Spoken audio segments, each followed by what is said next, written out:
A garden of gizmos is growing things, and I love growing, all these interactive devices and growing beautiful art. So much of what I do is playing around. Oh my God. A really key thing is playing with things, trying stuff out. These look like friendly flowers, but they do this. They do a dance.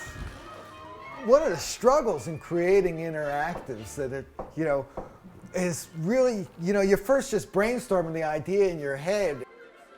You think an idea is going to be really good, but you got to prototype it in some way, shape, or form, and make sure that it is a good visitor experience. And then here's Birdland. Now, I went to a fair amount of trouble making just the model for Birdland, even though I already had Birdland built. But it really helps me think about the exhibit. It's really important to think about the science, to think of exhibitry as a science.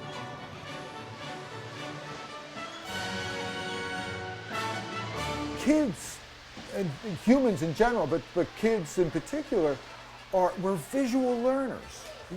We're like, oh, what is that?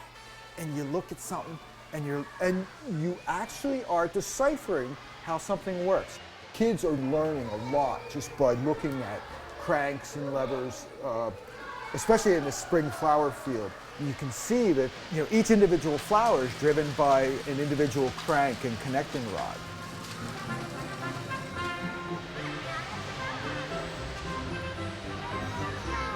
Have you guys ever grown a real garden?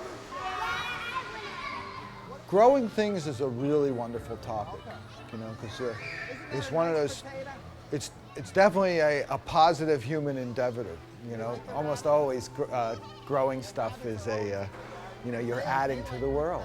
As much as we do.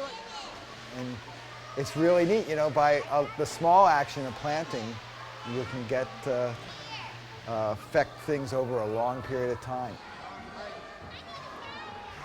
Thanks.